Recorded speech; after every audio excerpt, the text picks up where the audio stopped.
Fakta tentang Banser yang mulai dilupakan publik. Barisan Ansor Serbaguna Nahdlatul Ulama atau disingkat Banser merupakan badan otonom NU dari GP Ansor. Banser adalah institusi yang selalu mengklaim sebagai lembaga yang siap untuk berada di barisan terdepan dalam pengamanan NKRI. Seperti apa sih fakta-fakta Banser ini?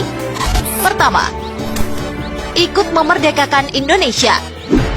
Banser dibentuk pada tahun 1924 oleh Kiai Haji Abdul Wahab Hasbullah dan para pendukungnya bersama Laskar Hizbullah dan beberapa kalangan pesantren saling bahu-membahu mengusir para penjajah.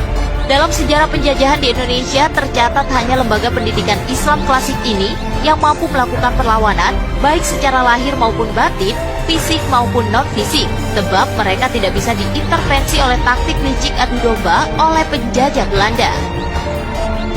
Kedua, pernah menumpas PKI. Pada tahun 1964 sampai 1965 terjadi ketegangan antara NU dan PKI. Disahkannya Undang-Undang Pokok Agraria tahun 1960 dan Undang-Undang Bagi Hasil Pertanian tahun 1960 mendorong PKI yang kala itu tergabung dengan Barisan Tani Indonesia atau BTI melakukan aksi-aksi sepihak menyerobot tanah-tanah masyarakat.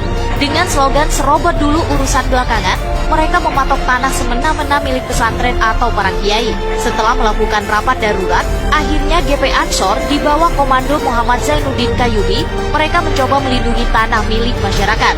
Hampir setiap hari terjadi bentrokan fisik, Kak. Namun akhirnya pada tahun 1965, PKI dan BTI hancur berantakan. Sebagian dari mereka berlindung ke orang-orang NU serta kembali ke kiai dan pesantren.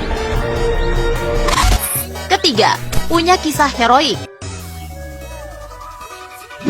Pada tahun 2000-an, umat Kristen saat itu sering mendapatkan teror dari para teroris. Sebagai anggota Banser, pemuda bernama Rianto ikut serta dengan anggota lainnya untuk menjaga gereja dari serangan teroris. Saat sedang berjaga, Rianto melihat ada seonggok tas mencurigakan yang sudah dipastikan adalah bom peledak. Tanpa pikir panjang, Rianto kemudian berlari menjauhkan tas tersebut dari lingkungan gereja dengan cara melemparkannya ke dalam selokan.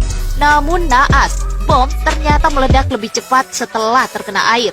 Tubuh Rianto terlempar hingga puluhan meter dan akhirnya tewas. Keempat, berlatih ala militer. Sebagai upaya untuk membina mental dan fisik, para anggota Banser juga melatih diri menggunakan dasar-dasar militer. Tak hanya itu, Kak, mereka juga memiliki upacara pembaretan yang harus ditempuh dengan cara mengatasi setiap ujian dan rintangan yang ada. Setelah mampu melewati beberapa ujian, yang terakhir para anggota harus mengikuti ujian fisik dan mental semalam suntuk atau dikenal caraka malam. Sebenarnya latihan ala militer juga sempat dilakukan Banser saat konflik dengan PKI. Bahkan mereka digembleng keras 3 bulan lamanya oleh Raider, Kodam, Kodim, hingga RPKAD. Kelima, menjadi organisasi yang bersifat keagamaan. Dalam prakteknya, Banser telah menjelma menjadi organisasi massa dengan basis yang kuat.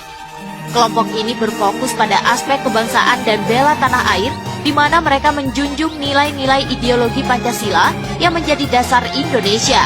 Tak heran ya, Kak, jika mereka kerap menjadi yang terdepan untuk membentengi masyarakat dari pemahaman-pemahaman yang menyimpang dari nilai-nilai Islam maupun wawasan kebangsaan. Banser tersebut juga kerap digunakan membantu para anggota Polri dan TNI untuk menjaga keamanan saat menjelang perayaan Hari Besar Agama Islam dan kepercayaan lainnya.